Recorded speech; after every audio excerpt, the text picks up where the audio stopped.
Hello दोस्तों, स्वागत है आपका अपने चैनल गेट इट क्लियर में। जैसा कि दोस्तों आपका एग्ज़ाम आने वाला है एंड हमें पता है कि आप लोग काफ़ी टेंशन में होंगे, तो गाइज़ आप लोगों ने अपनी साइड से कुछ ना कुछ प्रिपरेशन तो ज़रूर करके रखी ही होगी। बट हम अभी लास्ट के कुछ दिनों में आपके लिए बहुत सारे प्रैक्टिस सेट लेके आने वाले हैं, जिसमें हर एक इम्पोर्टेंट टॉपिक हम कवर करेंगे। तो गाइज़ उसी सीरीज़ को आगे बढ़ाते हुए हम आज आपके लिए लेके आए हैं एचटीएमएल के एमसीक्यूज़, जिसमें हम आपको 50 प्लस टॉप एमसीक्यूज़ डिस्कस करेंगे एचटीएमएल के, जिससे कि आपका रिवीजन भी हो जाए। अगर आपने बाय चांस ये टॉपिक स्किप कर दिया था, तो आपकी तैयारी हो जाए इस टॉपिक से रिलेटेड। सो गाइज़ आइए देखते हैं पहला क्वेश्चन क्या कहता है। So guys who is making the web standard? So जैसा कि आपको मालूम है गाइज़, जब भी आप एचटीएमएल पे काम करते हैं, तो आपको पता होना चाहिए कि आपको कुछ ना कुछ स्टैंडर्ड फॉलो करने पड़ते हैं। अगर आप जो भी आपकी चीज़ें ब्राउज़र पे दिखती हैं, उन चीज़ से रिलेटेड आपका एक स्टैंडर्ड डिफाइन होता है। तो गाइज़ आपको पता है वो कौन-सी बॉडी है जो ये चीज़ डिफाइन करती है कि क्या स्टैंडर्ड होगा एंड क्या स्टैंडर्ड नहीं होगा। तो गाइज़ इसका आंसर होगा डब्ल्यूडब्ल्यूडब्ल्यू, जो कि हमारा वर्ल्ड वाइड वेब होता है। आपने अपनी वेबसाइट्स के यूआरएल भी नोटिस किए होंगे कि सब के सब डब्ल्यूडब्ल्यूडब्ल्यू से ही होते हैं। तो गाइज़ ये एक अथॉरिटी है, एक बॉडी है, जो कि आपके स्टैंडर्ड्स को डिफाइन करती है। बाकी तीनों जो हमने लिखे हैं, माइक्रोसॉफ्ट जो है वो एक कंपनी है जो कि आपके ऑपरेटिंग सिस्टम और अदर एप्लीकेशंस बनाती हैं। गूगल क्रोम तो एक ब्राउज़र है और IE एक ब्राउज़र है, जिनको ये स्टैंडर्ड्स फॉलो करने होते हैं, जो कि W3 और वर्ल्ड वाइड वेब आपका डिफाइन करेगा। अगला क्वेश्चन देखते हैं guys, which colour consist of equal amount of all basic colours in HTML? So guys आपको बताना है कि जो भी हमारे बेसिक कलर होते हैं, जो आपने स्कूल टाइम पे कभी ना कभी पढ़े होंगे, इनमें से ऐसे कौन से 3 कलर हैं जो हर एक ऑप्शन में दिए हुए हैं, जिसमें हर एक कलर जिससे वो कलर बना होगा, वो सब इक्वल अमाउंट में प्रेज़ेंट होता है। White, blue, grey, white, black, grey, black, red, green और blue, red, green. So guys red, blue और ग्रीन जो होते हैं, ये हमारे बेस कलर्स में आते हैं, तो ऑब्वियस सी बात है कि ये तो नहीं होंगे। तो जिन ऑप्शंस में आपको ब्लू, रेड और ग्रीन दिख रहा होगा गाइस, वो ऑप्शन गलत होंगे। तो हमारा एक ही ऑप्शन बचता है, जो कि होगा white, black and grey. And guys ऐसा क्यों होगा? अगर हम आपको व्हाइट और ब्लैक का हेक्साडेसिमल कोड दिखाएं, तो आप देख सकते हैं, एक का होता है हैशटैग 000000, एक का होता है हैशटैग FFFFFF। तो आपको पता है गाइस, ये जो हेक्साडेसिमल कोड होते हैं, अगर आप इनको डेसिमल कोड्स में कन्वर्ट करेंगे, तो आपको इनका कंपोज़िशन दिखता है, जो कि ब्लैक का होगा 000 एंड व्हाइट का होगा 255, 255, 255।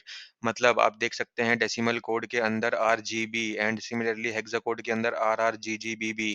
तो आप इसमें जो भी वैल्यू चढ़ाते जाएँगे, उतने अमाउंट में वो पर्टिकुलर कलर आपका बढ़ता जाता है, जो कि रेड, ग्रीन और ब्लू होते हैं।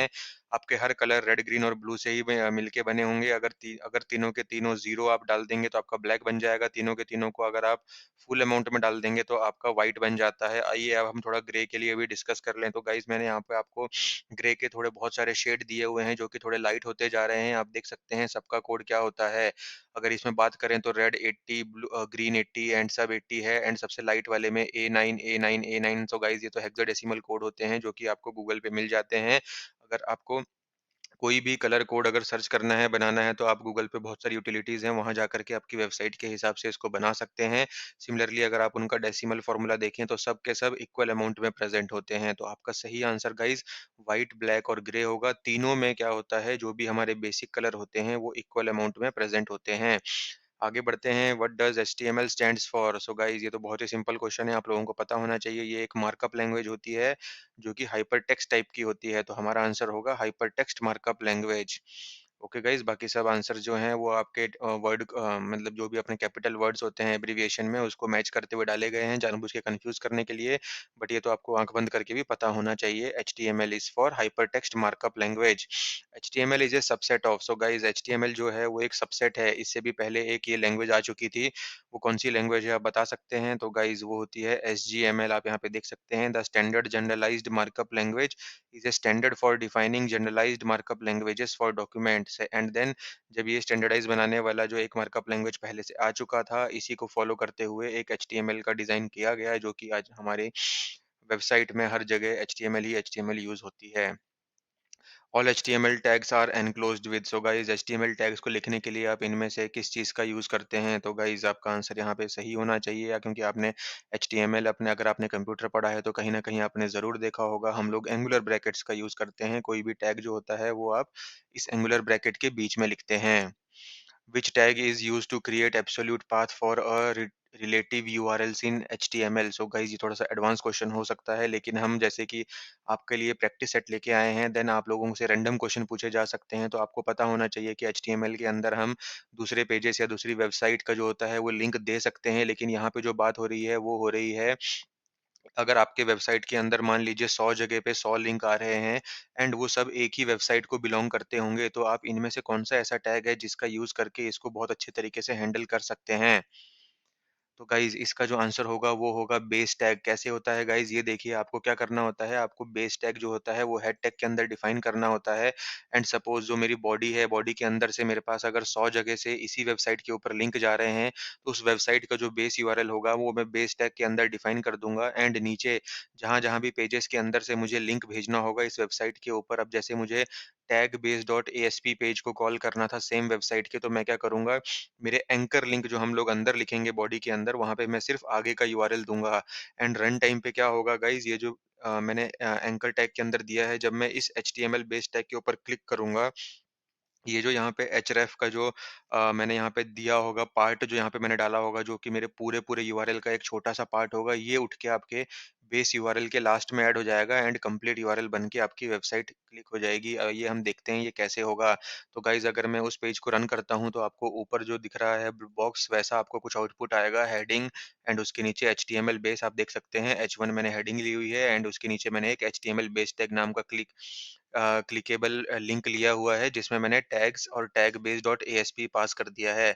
जैसे ही मैं इस एचटीएमएल बेस टैग के ऊपर क्लिक करूँगा, ये क्या करेगा, बेस टैग के अंदर जो भी यूआरएल है उसके आगे इसको जोड़ देगा एंड मेरा कंप्लीट यूआरएल बना करके मुझे रिडायरेक्ट कर देगा उस पर्टिकुलर लिंक पे। तो गाइज़ आई होप आप लोगों को बेस टैग का यूज़ समझ में आ गया होगा। अगर इससे रिलेटेड कोई क्वेश्चन आए तो कभी भी एंकर और बेस टैग में कन्फ्यूज़ मत होइएगा। To create HTML page you need which of the following? So guys अगर आपको एचटीएमएल पेज पे काम करना है तो आपको इनमें से क्या चाहिए? Web browser, text editor, none of the above, या फिर बोथ ए एंड बी? तो गाइस आपको बोथ ए एंड बी चाहिए, क्योंकि टेक्स्ट एडिटर जैसे नोटपैड हो गया या फिर कोई भी अदर टेक्स्ट एडिटर जैसे नोटपैड प्लस प्लस भी लोग यूज करते हैं। अगर आप इसमें जा करके एचटीएमएल का पेज तो लिख देंगे, लेकिन उसको रन कैसे करेंगे? आपको कैसे पता चलेगा कि मैंने जो ये टैग्स लिखे हैं ये सही से काम कर रहे हैं नहीं कर रहे हैं?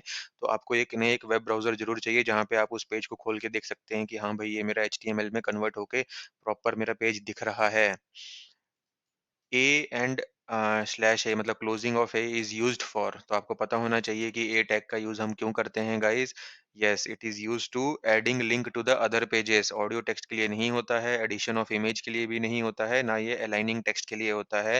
अलाइनिंग टेक्स्ट के लिए हम सीएसएस का यूज़ करते हैं या फिर स्टाइल शीट्स का यूज़ करते हैं, आपको पता है। आपको पता होना चाहिए, ए जो होता है ये हमारा एंकर टैग होता है। एंकर टैग का काम होता है लिंक प्रोवाइड कराना अदर वेबसाइट या फिर अदर पेजेस को। Body tag is usually used after. So guys जब हम एचटीएमएल लिखते हैं तो क्या आपको पता है कि बॉडी टैग हम कहाँ लिखते हैं? एचटीएमएल जो होता है ये तो हमारा पेरेंट टैग होता है, सब कुछ एचटीएमएल टैग्स के अंदर ही लिखा जाता है। उसके बाद जनरली हम हेड टैग लिखते हैं गाइस, एंड जो टाइटल टैग होता है वो जो होता है वो हमारा हेड टैग के अंदर आता है। एंड जो स्क्रिप्ट होता है गाइस ये भी आप हेड के अंदर भी लिख सकते हैं, एंड ये हम हमारे आने वाले एचटीएमएल के ट्यूटोरियल्स में आपको दिखाएंगे कि स्क्रिप्ट आप कितनी जगह पे एंड कैसे-कैसे लिख सकते हैं। तो गाइस हमारा जो आंसर होगा, body tag is generally used after the head tag. जैसे ही आपका हेड टैग खत्म होगा उसके बाद हम अपना बॉडी टैग देते हैं। Which tag we will use to make text italic? अगर आपको कोई भी टेक्स्ट आपके पेज पे इटैलिक बनाना है तो आप इनमें से कौन सा टैग यूज करेंगे? फॉन्ट, आई, ए। तो गाइस ए तो आपका लिंक बनाने के लिए होता है, फॉन्ट जो होता है उसके अंदर आप बहुत सारी चीजें डिफाइन कर सकते हैं। तो अगर सिर्फ आपको इटैलिक बनाना है तो आपको एचटीएमएल ने आई टैग दिया हुआ है। अगर आप इसके अंदर आपके टेक्स्ट को लिख देंगे आई टैग ओपन और आई टैग क्लोज के बीच में, देन आपका जो टेक्स्ट होगा वो इटैलिक फॉर्मेट में कन्वर्ट हो जाएगा। Which is the use of B R tag? So guys यहाँ पे थोड़ा क्वेश्चन में स्पेलिंग मिस्टेक हो गया है। What is the use of the B R tag? So guys आपको पता होना चाहिए बी आर टैग का यूज हम किस लिए करते हैं। B R tag guys use होती है ब्रेक लाइन के लिए। मतलब अगर आपको एक कंटिन्यू लाइन में आप लिखते जा रहे हैं, आपको अगली लाइन में शिफ्ट होना है या फिर आपको न्यू लाइन में जाना है, आप बोल सकते हैं, तो उसका आप उसके लिए बीआर टैग का यूज़ करते हैं। यहाँ पे अगर आपको बाय चांस ब्रेक लाइन नहीं होती, आपको होता कि न्यू लाइन लेने के लिए, तब भी आप डाल सकते थे, या फिर आप उसको लाइन ब्रेक भी कंसीडर कर सकते हैं। आपका करंट लाइन को छोड़ के वो अगली लाइन से आगे का कंटेंट डाल देगा। भले अपने कोड के अंदर वो एक ही लाइन में लिखा होगा, लेकिन जितनी जगह उसे बीआर टैग मिलेगा, उतनी बार आपका वो लाइन ब्रेक कर देगा। पैराग्राफ ब्रेक के लिए गाइज़ हमारे पास एक डेडिकेटेड टैग होता है एंड लॉन्ग ब्रेक नाम की कोई चीज़ नहीं होती है गाइज़। तो बीआर टैग हमेशा ब्रेक लाइन के लिए यूज़ होगा आपका। Which tag is used to provide the description of table. So guys आपको इनमें से बताना है कि कौन-सा टैग जो है वो हम टेबल के डिस्क्रिप्शन को प्रोवाइड कराने के लिए यूज़ कर सकते हैं। तो गाइज़ आपको पता होना चाहिए टीआर जो होता है वो टेबल की रोज़ होती हैं, टीडी जो होता है वो टेबल के कॉलम्स बनते हैं जिन्हें हम सेल्स भी बोलते हैं। तो हमारे पास एक ही ऑड ऑप्शन बचता है जो कि होता है कैप्शन। आइए हम कैप्शन के बारे में थोड़ा पढ़ लेते हैं। The caption tag defines a table caption, मतलब अगर आपका कोई भी टेबल के पहले, टेबल के बाद या टेबल के साइड में अगर आपको कोई भी टेबल के बारे में डिस्क्रिप्शन देना है कि ये टेबल किस बारे में है, देन आप कैप्शन टैग का यूज़ कर सकते हैं। इसका यूज़ कैसे करते हैं, ये आपको पता होना चाहिए guys. The caption tag must be inserted immediately after the table tag. So guys जैसे ही आप टेबल टैग डिफाइन करते हैं उसके अंदर आने के बाद आप टीआर और टीडी लिखने लगते हैं, तो उन सबको लिखने के पहले आपको वहाँ पे कैप्शन टैग दे देना है। एंड आपके लिए यहाँ पे एक छोटी सी टिप दी गई है, by default a table caption will be centred aligned above a table. So अगर आप इसमें कोई भी स्टाइल शीट नहीं देंगे, कैप्शन लिख के इसके अंदर कंटेंट दे देंगे एंड इसका क्लोजिंग टैग लगा देंगे, तो टेबल के ऊपर सेंट्रली अलाइन होकर के उस टेबल का कैप्शन दिखने लगेगा आपको। However, the CSS properties text align and caption side can be used to align and place the caption. अगर आपको कैप्शन जो है वो टेबल के किसी भी साइड या टेबल के नीचे दिखाना है, देन आप वो भी कर सकते हैं using the text align and caption side property of the CSS। Okay guys, आइए हम आगे बढ़ते हैं। The first tag inside table is, तो गाइज ये आपको यहाँ पे 4 टैग दिए हुए हैं, इनमें से आपको पहचानना है कि टेबल के अंदर इनमें से कौन सा टैग सबसे पहले आ सकता है। Head, body, TD, TH. So guys इसका आंसर होगा टीएच। गाइज ऐसा क्यों होगा, हो सकता है आपने टीएच से रिलेटेड कोई एग्जांपल नहीं देखा होगा टेबल टैग का। तो गाइज मैं आपको बता देता हूँ, टीआर और टीएच जो होते हैं वो दोनों एक ही काम करते हैं। सिर्फ डिफरेंस इतना होता है कि जो टीआर होता है वो नॉर्मल रो ऐड करता है आपके टेबल के अंदर, एंड जो टीएच होता है वो आपका हेडर रो डालता है गाइस, जिससे कि आपका जो आपको सीरियल नंबर, नेम, डिपार्टमेंट, अगर आपका जो कॉलम्स हैं अगर उनका एक पर्टिकुलर नाम है तो आप वो टीएच के अंदर देंगे, देन आप उसको हेडर रो कंसीडर कर सकते हैं। वो थोड़ा बोल्ड दिखेगा, थोड़ा अलग दिखेगा आपके नॉर्मल रोज के डेटा के अगेंस्ट में। अगर यहाँ पे ऑप्शन में टीआर होता देन ये क्वेश्चन गलत हो जाता, तब फिर आपके पास एक और ऑप्शन होना चाहिए था कि both TH and TR can come. But यहाँ पे टीआर नहीं था तो हमारा आंसर होगा टीएच। अगर टीएच की जगह टीआर होता देन आप उसको भी मार्क कर सकते थे। बट अगर टीआर और टीएच दोनों आपके क्वेश्चन में आ जाता है, देन जो होंगे वो दोनों दोनों में से कोई भी एक आ सकता है, दोनों एक जैसा ही काम करते हैं। एंड टीडी आपको पता है, या तो आप टीआर के अंदर लिखेंगे या फिर आप टीएच के अंदर लिखेंगे। और हेड और बॉडी जो होते हैं ये तो हमारे पेरेंट टैग हो गए हैं, हमारा टेबल जो है वो बॉडी के अंदर लिखा जाता है। The tag which has open and close tag both are called. So guys आपने देखे होंगे बहुत सारे टैग जो होते हैं वो खुद ही लास्ट में क्लोज हो जाते हैं, लेकिन कुछ ऐसे होते हैं जो कि आप एक जगह ओपन करते हैं, उसके बीच में कुछ कंटेंट लिखते हैं जो कि आपके पेज पे दिखता है, देन आप उसका एक क्लोजिंग टैग अलग से लिखते हैं। तो यहाँ पे वही पूछा जा रहा है कि अगर आप कोई ऐसा टैग है जिसमें आप अलग से ओपन करते हैं एंड कुछ देर के बाद उसको अलग से क्लोज करते हैं, ऐसे टैग्स को हम क्या कहते हैं? तो गाइज़ ऐसे टैग्स को हम कहते हैं कंटेनर टैग्स, क्योंकि वो कुछ डेटा कंटेन कर रहे हैं। हम आपको नॉन कंटेनर टैग्स आगे दिखाएँगे कि वो किस टाइप के होते हैं जब हम कोई एग्ज़ाम्पल शेयर कर रहे होंगे किसी क्वेश्चन में। बट फिलहाल के लिए आप जो होता है आपको पता है, ये जो एंकर टैग होता है आप उसमें एक लिंक देते हैं, देन उस देखिए एंकर टैग को क्लोज करने के पहले आपने वहाँ पे लिखा हुआ है क्लिक हियर, एंड जब आप उसके ऊपर क्लिक करेंगे तो href के अंदर जो भी आपने यूआरएल दिया होगा वो उस पे चला जाता है। तो क्लिक हियर को कंटेन करने के लिए एंकर का opening tag and closing tag अलग से लिखना पड़ता है, तो ये कंटेनर टैग है। लेकिन अगर आप बीआर टैग की बात करें तो आपको पता है कि हम उसको सेल्फ क्लोज भी कर सकते हैं, एंड सेल्फ क्लोज नहीं भी करेंगे तब भी वो वहाँ पे लाइन ब्रेक करके आगे बढ़ जाएगा। तो गाइज़ ये जो होंगे ये कंटेनर टैग नहीं कहलाएगा, क्योंकि ये कुछ कंटेन ही नहीं करता है। लेकिन एंकर जैसे टैग हमने जो एग्ज़ाम्पल दिया हुआ है, जैसे पैराग्राफ टैग आपका होता है, ये सब जो होते हैं ये आपके कंटेनर टैग कहलाते हैं। Which tag is used to specify a font of your whole page? So guys आपको यहाँ पे बताना है कि आपके होल पेज के ऊपर अगर आपको फ़ॉन्ट सेट करना है, देन आप कौन से टैग का यूज़ कर सकते हैं। तो गाइज़ मैं फ़ॉन्ट टैग का यूज़ करके एंड सब कुछ उस फ़ॉन्ट टैग के अंदर लिख दूँगा, तो जो भी मैंने फ़ॉन्ट टैग के अंदर प्रॉपर्टीज़ डिफ़ाइन की होंगी वही मेरे सारे के सारे पेज पे अप्लाई हो जाएगी। Which of the following is correct use of anchor tag? सो गाइज़ यहाँ पे आपको एंकर टैग का करेक्ट सिंटैक्स पहचानना है। हमने ऑलरेडी आपको प्रीवियस क्वेश्चंस में कुछ एग्ज़ाम्पल इसके दिखा दिए हैं। तो क्या मैं पहले जैसे लिख सकता हूँ, एंकर टैग ओपन किया, क्लोज़ किया, बीच में यूआरएल दे दिया या फिर एंकर टैग के अंदर मुझे नेम प्रॉपर्टी में यूआरएल देना पड़ेगा एंड देन कुछ अ, आगे कंटेंट लिखना पड़ेगा जिसके ऊपर बंदा क्लिक करेगा एचटीएमएल के पेज से, या फिर ए के अंदर मुझे यूआरएल डिफाइन करना पड़ेगा, या फिर ए के अंदर मुझे एचरेफ डिफाइन करना पड़ेगा। सो गाइस इसका जो आंसर होगा वो डी, आपको एच रेफरेंस पास करना पड़ता है एंकर टैग के अंदर, एंड जो भी आपने एंकर टैग के बीच में कंटेंट लिखा होगा ये आपके पेज पे दिखेगा। इसमें आप क्लिक करेंगे देन वो जो वेबसाइट आपने एचरेफ के अंदर लिखी होगी वो वहाँ पे पास हो जाएगा। A web page consists of top and bottom, head and body and frame set, none of the above। So guys ये आंसर तो आई होप आपको पता ही होना चाहिए कि एचटीएमएल के अंदर दो मेन टैग होते हैं, हेड एंड बॉडी। तो हमारा जो वेब पेज होता है वो भी हेड एंड बॉडी से ही कंसिस्टेड होता है। इसमें सिर्फ दो ही पार्ट होते हैं, एक हेड एंड एक बॉडी, जिसमें से बॉडी हमें दिखती है लेकिन हेड हमें कभी नहीं दिखता है गाइस एचटीएमएल पेज में। ये भी बहुत एक इम्पोर्टेंट कंसेप्ट होता है। Which tag is used for the largest heading. So guys जैसा कि आपको पता है एचटीएमएल के अंदर हमें बहुत सारे हेडिंग टैग्स प्री डिफाइंड मिलते हैं जिन्हें हम बिना सीएसएस डिफाइन किए यूज कर सकते हैं एंड आपको वो हेडिंग कंटेंट प्रोवाइड करवाते हैं। तो क्या गाइस आप बता सकते हैं इनमें से ऐसा कौन सा हेडर टैग है जो सबसे बड़ी हेडिंग देता होगा?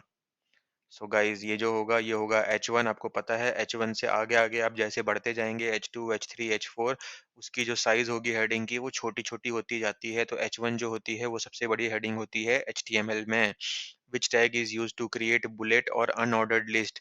सो गाइस यहाँ पे आपको बताना है कि ऐसा कौन सा टैग है जो कि आपको लिस्ट बनाने का काम करता है एंड वो भी अनऑर्डर्ड। अनऑर्डर्ड से इसका मतलब है उसमें नंबरिंग नहीं होगी, उसमें बुलेट्स हो सकती हैं, उसमें सर्कल्स हो सकते हैं सामने। तो गाइस ये होता है हमारा यूएल, जो कि आपको नाम से भी समझ में आ जाना चाहिए, अनऑर्डर्ड लिस्ट यूएल। आगे बढ़ते हैं, which kind of list OL will create. So guys जैसे कि हमने आपको बताया यूएल जो होती है वो अनऑर्डर्ड लिस्ट बनाती है। तो गाइस ओएल आपका क्या बनाता है? ये बनाता है गाइस नंबर्ड लिस्ट, या फिर जिसको आप ऑर्डर्ड लिस्ट भी बोल सकते हैं। तो कंफ्यूज मत होइएगा कि आपको यहाँ पे ऑर्डर्ड लिस्ट का ऑप्शन तो दिख नहीं रहा है, ये मैंने जानबूझ के यहाँ पे नंबर्ड लिस्ट डाला हुआ है।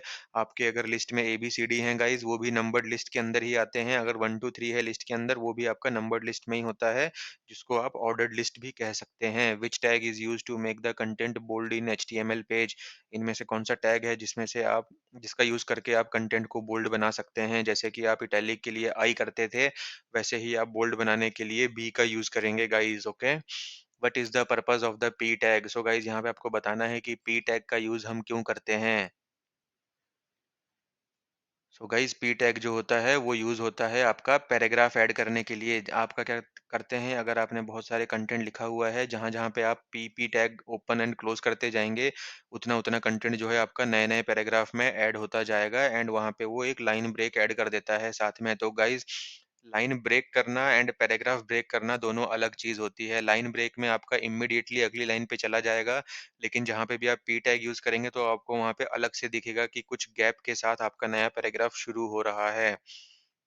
आगे बढ़ते हैं, which tag will add rows to your head to your table in HTML।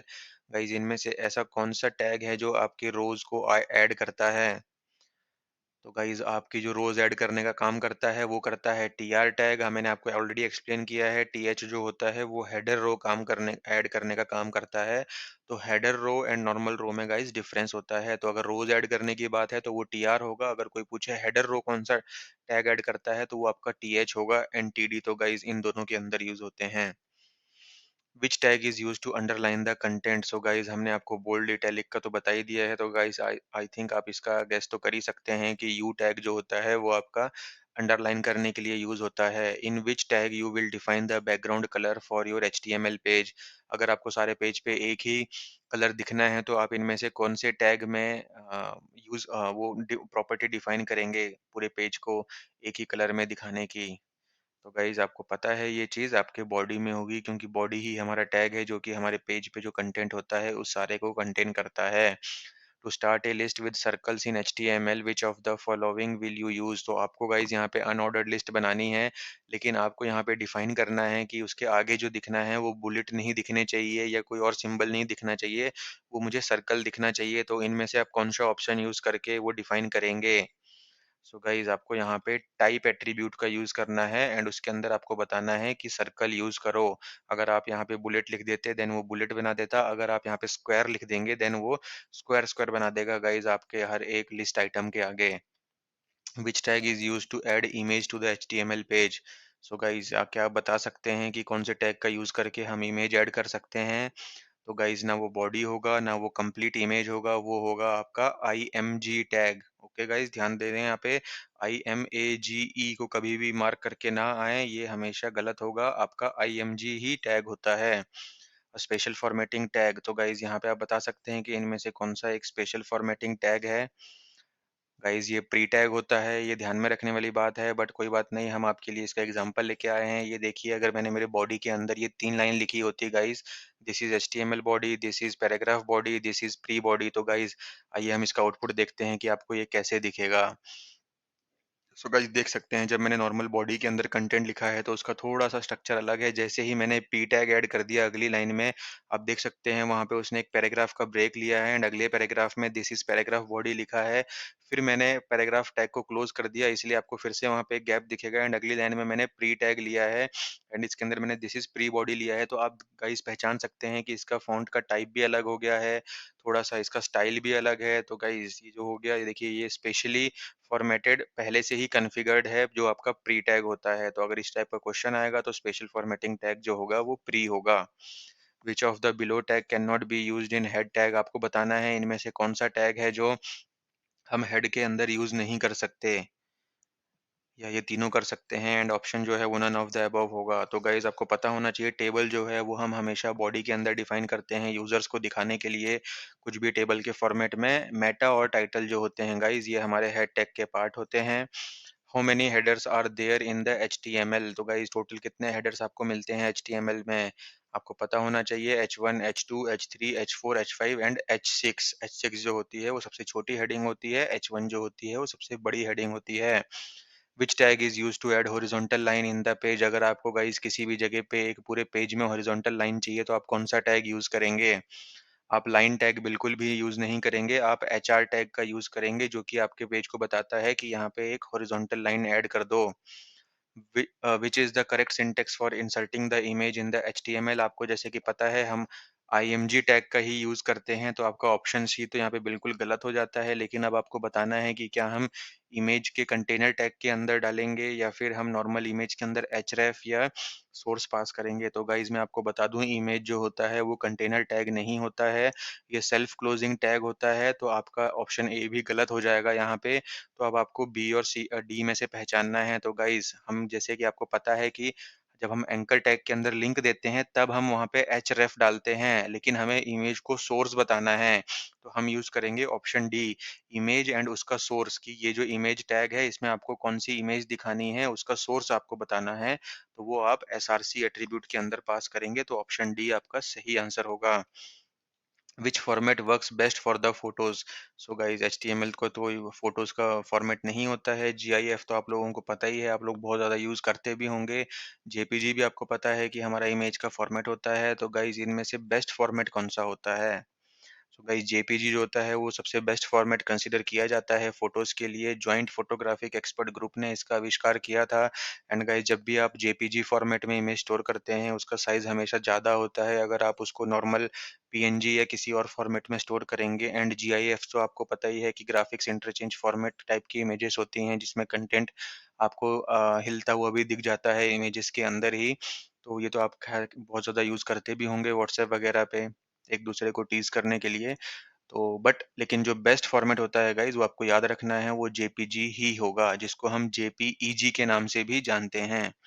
Which property tells that how many rows the cell should expand, तो गाइज़ ये बहुत ही इंपॉर्टेंट क्वेश्चन बनता है आपके टेबल्स के लिए। आपको पता है कि आपकी रोज़ और कॉलम्स होती हैं एंड देन उनमें से कुछ रोज़ और कॉलम्स जो होते हैं वो एक्सपैंड भी कर जाते हैं दूसरी रोज़, या फिर जो रोज़ होती हैं वो दूसरे कॉलम तक एक्सपैंड कर जाती हैं।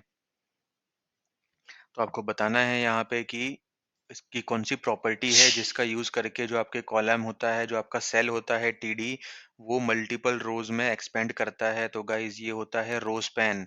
हम आपको इसका यूज़ दिखाएँगे। आप देखिए यहाँ पे जो आपका डिपार्टमेंट नाम का कॉलम है, उसके अंदर जो पहला डिपार्टमेंट आपने डाला है आईसीटी, तो गाइज़ ये जो आईसीटी जो है, इसमें रो स्पैन जो है वो 3 यूज़ किया गया होगा। सिमिलरली बिल में भी 3 रो स्पैन यूज़ किया गया होगा, क्योंकि आप देख सकते हैं, क्योंकि आपने स्टाफ में इन बिल और इस डिपार्टमेंट के अगेंस्ट में 3 एंट्रियाँ की हैं, तो एक रो जेम्स की बनी है, एक पॉल की बनी है, एक अफीक की बनी है एंड ये जो होंगे गाइज़ ये पूरी-पूरी रो बनी होगी। लेकिन हमने देखिए इस रोज़ पेन प्रॉपर्टी का यूज़ करके बता दिया डिपार्टमेंट में कि भई आईसीटी के लिए आपको 3 रोज़ पेन यूज़ करने हैं ताकि ये जो आईसीटी है ये कॉमन हो जाए इन तीनों रोज़ के लिए जो कि जेम्स, पॉल और अफीक की है। ये बहुत इम्पोर्टेंट टॉपिक होता है गाइस ध्यान देने वाला। सिमिलरली आप देख सकते हैं 2 वाला जो था उसमें अगर एक ही बंदा था स्टाफ में मेहरी नाम का, तो डिपार्टमेंट ने सिर्फ़ रोज़ पेन जो है उसका जो रोज़ पेन था वो आपका 1 पे ही रुका रहा एंड वो एक्सपेंड नहीं हुआ मल्टीपल रोज़ में। लेकिन एडमिन में आप देख सकते हैं कि एडमिन के अंदर 2 स्टाफ थे इसलिए आपको यहाँ पे देख सकते हैं कि एडमिन का रोज़ पेन जो है वो 2 तक गया है इस सेल का, डिपार्टमेंट और बिल दोनों का। अगर हम आगे आपको क्वेश्चन दिखाएँ, हमने सिमिलर क्वेश्चन आपके लिए रख दिया है कि which property tells that how many cells और columns the row should expand. अब गाइस जैसे कि आपका कॉलम एक्सपैंड होता है, वैसे ही आपकी रो भी एक्सपैंड हो सकती है। वो कैसे होती है गाइस आइए हम दिखाते हैं आपको। ये आप ध्यान रखें कि ये यूजिंग एट्रीब्यूट कॉल स्पैन होती है। आपको गाइस ये ध्यान रखना है अगर कॉलम एक्सपेंड हो रहा है तो वो रो स्पैन का यूज़ करेगा क्योंकि वो रोज़ के बीच में एक्सपेंड हो रहा है एंड जब आपकी रो एक्सपेंड करेगी तो वो कॉल स्पैन प्रॉपर्टी का यूज़ करेगी क्योंकि उसको कॉलम्स के बीच में एक्सपेंड होना है। यहाँ पे आप देख सकते हैं हमने आपके लिए एक टेबल रखा है जिसमें आपको दिख रहा है कि हमारी जो पहली रो है वो बनती है गाइज़ स्टेट ऑफ हेल्थ की। तो ये जो सेल है गाइज़ ये हमारा देखिए पहले तो रोज़ पेन यूज़ करके आपका नीचे तक एक्सपेंड हो गया है जिसमें आप बोल सकते हैं कि स्टेट ऑफ हेल्थ जो हमारा सेल था इसने रोज़ पेन का यूज़ करके ये 2 रोज़ तक एक्सपेंड हो गया, एक फास्टिंग वैल्यू और एक मिनिमम वाली रो तक गाइज़, है ना? लेकिन अब आप ध्यान देंगे कि आपका जो ये फास्टिंग वैल्यू है, ये देखिए गाइज़ ये फास्टिंग वैल्यू जो आपकी रो थी, अब ये देखिए कि ये कितने उस तक एक्सटेंड हो रही है। स्टेट ऑफ हेल्थ वाला जो सेल था आपका, ये तो आपका एक ही रो स्पैन यूज़ कर रहा है सॉरी 2 रो स्पैन यूज़ करके ये सेकंड रो में भी चला गया है, लेकिन ये कॉल स्पैन भी एक ही यूज़ कर रहा था क्योंकि ये मल्टीपल सेल्स में एक्सपेंड नहीं हो रहा है। लेकिन ये जो आपका फास्टिंग वैल्यू नाम का जो आपका सेल है, ये आपका क्या कर रहा है कॉल स्पैन यूज़ कर रहा है एंड कॉल स्पैन यूज़ करके ये 2 वैल्यू यूज़ करेगा कॉल स्पैन में ताकि ये मिनिमम वाला कॉलम एंड मैक्सिमम वाला कॉलम दोनों तक एक्सपेंड हो जाए। तो आप यहाँ पे देख सकते हैं, अगर आपका ऐसे आपका ये सेल बढ़ रहा है मतलब ये रो स्पैन यूज़ कर रहा है, अगर आपका सेल जो है हॉरिज़ॉन्टली अपने नीचे बहुत सारे सेल्स को हैंडल कर रहा है, जैसे फास्टिंग वैल्यू मिनिमम और मैक्सिमम दोनों को कर रही है, तो ये आपके कॉल स्पैन कर रही है। आपको इसको बताना है कि आपको इतने कॉलम तक एक्सपेंड करना है एंड स्टेट ऑफ हेल्थ को हमने बताया है कि आपको इतने रो तक एक्सपेंड करना है। तो ये स्टेट ऑफ हेल्थ आपका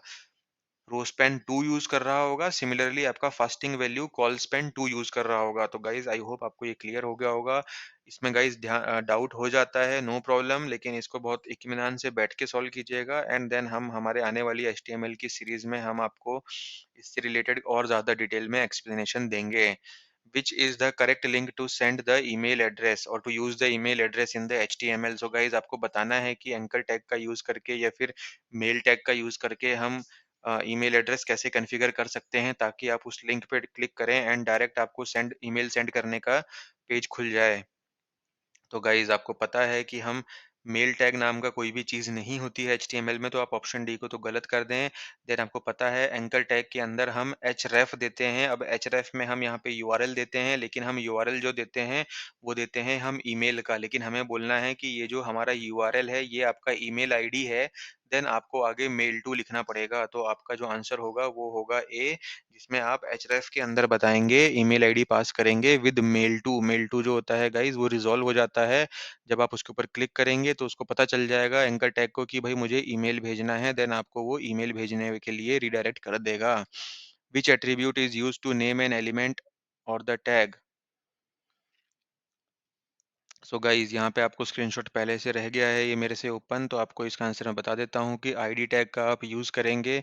आप देख सकते हैं पी के अंदर हम बॉडी के अंदर हमने 2 पैराग्राफ लिए हैं, एक के अंदर हमने एक लिंक लिया है, दूसरे के अंदर भी हमने दूसरा लिंक लिया है। लेकिन हमने पहले वाले ए के अंदर देख सकते हैं आईडी आपको बताया है जो कि आपका यूज़फुल टिप सेक्शन बना रहे हैं। हमने उसके अंदर कोई एचरेफ नहीं दिया है, लेकिन अगर हमारे पेज में एक और एंकर टैग है, देन आप इन दोनों एंकर टैग्स को कैसे आइडेंटिफ़ाई करेंगे कि मेरा कौन-सा एंकर टैग क्या काम कर रहा है, तो उसके लिए आपको हर एक टैग के साथ आप पी टैग के साथ भी आप आईडी ले सकते हैं। मुझे कैसे पता चलेगा कौन-सा पहला पैराग्राफ है, कौन-सा दूसरा पैराग्राफ है? अगर मुझे दूसरे पैराग्राफ में कुछ कलर चेंज करना है, तो मैं पैराग्राफ के साथ भी आईडी एट्रीब्यूट का यूज़ करके उन दोनों को ईज़िली डिस्टिंग्विश कर सकता हूँ एंड देन मैं मेरे स्टाइल शीट के अंदर उस आईडी को फेच करके मेरी कस्टम प्रॉपर्टीज़ भी सेट कर सकता हूँ। तो आईडी एट्रीब्यूट एक ऐसा एलिमेंट होता है जो आपका यूनिकली आपको आइडेंटिफ़ाई करने का काम करता है आपके एलिमेंट्स को एचटीएमएल पेज में। Text within the strong should be displayed as. So guys अगर आप स्ट्रॉन्ग टैग का यूज़ करते हैं एंड इसके बीच में कोई टेक्स्ट लिखते हैं, तो इनमें से आपको क्या आउटपुट दिखेगा? Bold, italic, underline, all of the above. So guys ये तीनों कभी भी नहीं दिखेंगे, आपको सिर्फ़ वो बोल्ड दिखेगा। आइए देखें, मैंने आपको जो प्रीवियस एक एग्ज़ाम्पल दिखाया था, जहाँ पे हमने प्री टैग का सर्च किया था, उसमें मैंने पहली लाइन में खाली स्ट्रॉन्ग ऐड कर दिया है एंड ये देखिए guys, this is HTML body जो है, वो हमारा बोल्ड फॉर्मेट में चेंज हो गया है। आगे बढ़ते हैं guys, which tag creates the check box in the page. So guys check box जो होते हैं, आपको ये पता होना चाहिए कि हम कैसे क्रिएट कर सकते हैं एचटीएमएल पेज में।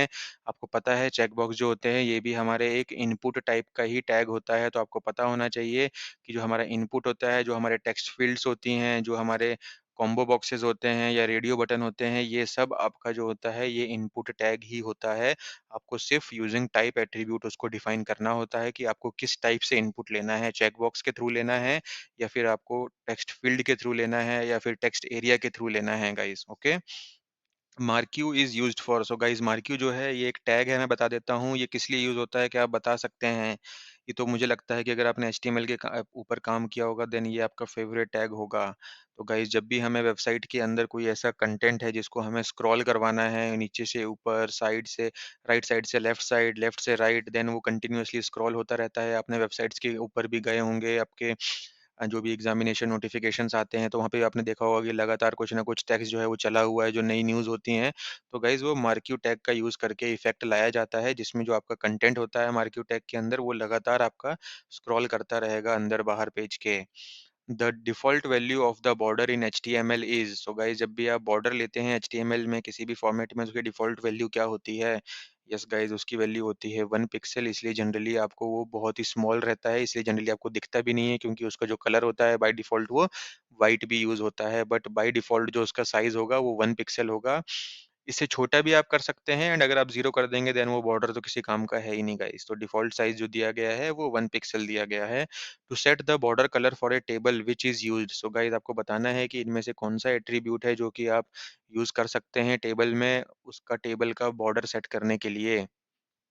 क्या वो बीजी कलर होगा गाइस, बीजी इमेज होगा, बॉर्डर कलर होगा या none of the above? So guys BG colour जो होता है वो बैकग्राउंड कलर होता है, बीजी इमेज जो होती है ये इस टाइप की शायद हम एट्रिब्यूट यूज़ कर भी नहीं सकते हैं। लेकिन अगर मैं बॉर्डर कलर की बात करूँ तो ये सही आंसर है, इसको मैं टेबल टैग के साथ यूज़ करूँगा एंड इसमें जो मैं कलर दे दूँगा मेरे टेबल का उसी कलर का फॉर्मेट बन जाएगा, टेबल का बॉर्डर बन जाएगा।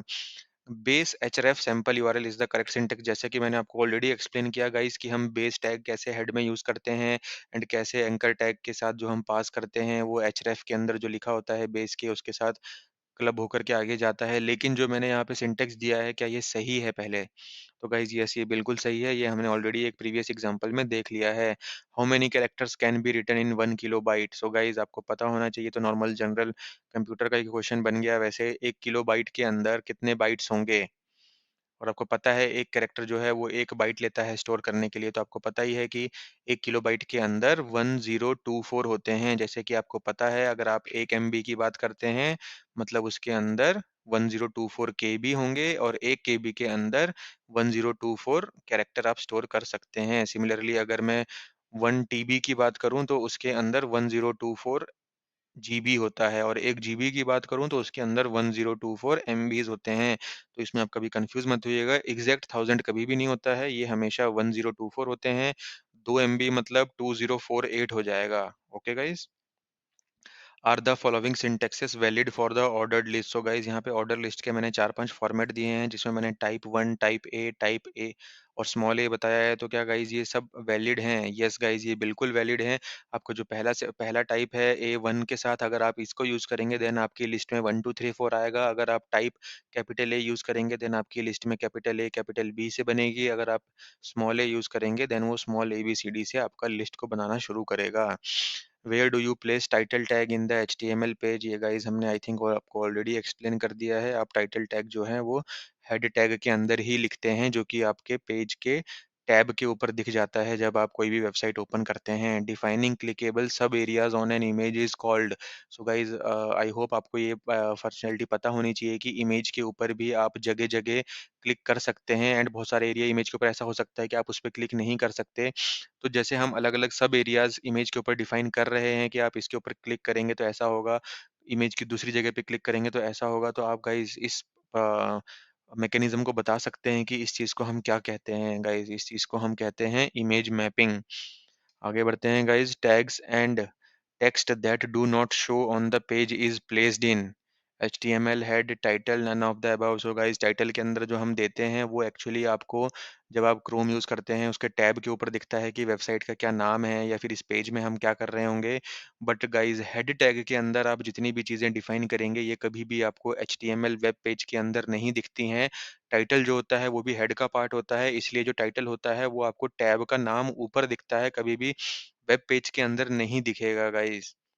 अगर हम यहाँ पे हेड टैग के बारे में थोड़ा-सा आपको एक्सप्लेनेशन दें, तो head tag element is a container और मेटा डेटा। मतलब हेड टैग जो है उसके अंदर जो आप डेटा देंगे, वो आपके वेब पेज की इन्फॉर्मेशन होगी या वेब पेज के अंदर जो डेटा होगा उसके बारे में कोई डेटा आप बता रहे होंगे, उसके बारे में कोई इन्फॉर्मेशन दे रहे होंगे।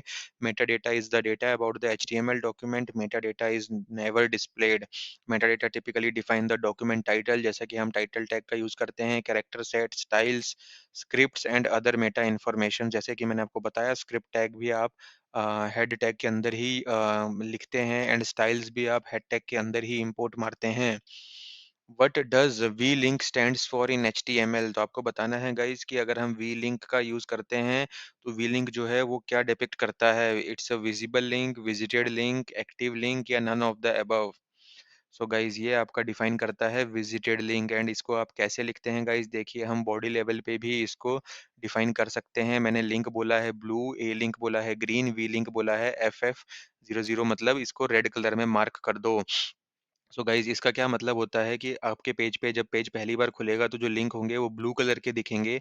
जब आप उसके ऊपर क्लिक करेंगे, जब आपने उसके ऊपर जैसे क्लिक किया होगा और आप अगर आप क्लिक को नहीं छोड़ेंगे तो आप नोटिस करेंगे कि वो ग्रीन कलर में कन्वर्ट हो जाएगा अगर आपने इसका यूज़ किया होगा। एंड एक बार आपने अगर वो वेब पेज खोल दिया है, आप आपके प्रीवियस पेज पे वापस आएँगे जहाँ पे वो लिंक होगा तो आपको वो रेड कलर में कन्वर्टेड मिलेगा, क्योंकि वो पेज आपको बताता है कि आपने ये लिंक ऑलरेडी देख लिया है।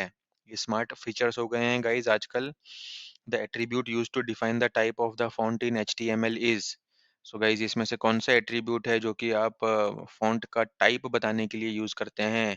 सो गाइज ये होता है फेस, जो कि आप फॉन्ट टैग के अंदर यूज करते हैं। फेस का मतलब है कि वो आप कौन सी क्लास यूज करना चाहते हैं फॉन्ट्स की, टाइम्स न्यू रोमन करना चाहते हैं, एरियल करना चाहते हैं या कैलिब्री करना चाहते हैं, वो आप फेस एट्रीब्यूट के अंदर बताएंगे फॉन्ट टैग के अंदर। We can change the size of the image using the height and the width attribute. So guys image का साइज क्या मैं हाइट और विड्थ एट्रीब्यूट यूज करके सेट कर सकता हूँ? यस गाइस बिल्कुल। आपका जो हाइट है वो इमेज इमेज टैग के साथ आप हाइट और विड्थ डिफाइन कर सकते हैं। आपकी इमेज का वही साइज वेब पेज पे बन जाएगा। To start a list with the count of 5 use. So guys ये बहुत ही ट्रिकी क्वेश्चन है। क्या चीज़, पहली बात तो ये चीज़ पॉसिबल है कि अगर मैं मेरी लिस्ट जो है उसको 1 से ना स्टार्ट करके मैं उसको कुछ आगे के नंबर से करूँ? यस गाइस बिल्कुल ये पॉसिबल है। एंड आप इनमें से कौन-सा ऐसा एट्रीब्यूट है ओएल टैग का जिसका यूज़ करके आप उसको मार्क कर सकते हैं? क्या आप गेस कर सकते हैं? अगर आपने पढ़ा है तो अगर आई होप आप लोगों ने फिर ऑलरेडी इसका आंसर मार्क कर लिया होगा, जो कि होता है गाइस स्टार्ट। इसका यूज़ हम कैसे करते हैं? देखिए मैंने नीचे एक ऑर्डर्ड लिस्ट लिया है कॉफ़ी, टी, मिल्क एंड मैंने लिख दिया है स्टार्ट 5। अगर मैं इसको रन करूँगा गाइस तो मेरा आउटपुट बनेगा कॉफ़ी, टी, मिल्क, लेकिन मेरी जो लिस्ट का नंबरिंग है वो स्टार्ट हो रहा है 5, 6 और 7 से। अगर मैंने ये स्टार्ट नहीं लिखा होता ओएल में तो मेरा आउटपुट होता coffee, T, milk with 1, 2, 3। So guys I hope आप लोगों को ये बहुत अच्छे से समझ में आ गया होगा। ये थोड़े से ट्रिकी क्वेश्चन कभी ना कभी पूछे जा सकते हैं गाइस। इसी के साथ हमारा ये रिवीजन सेट खत्म होता है गाइस। आई होप अब आप लोगों को एचटीएमएल में काफ़ी ज़्यादा कॉन्फिडेंस आ गया होगा। एंड गाइस अगर आपको ये वीडियो अच्छा लगा होगा तो इसको लाइक करें, शेयर करें एंड हमारे साथ बने रहें, हमारे चैनल को सब्सक्राइब करें।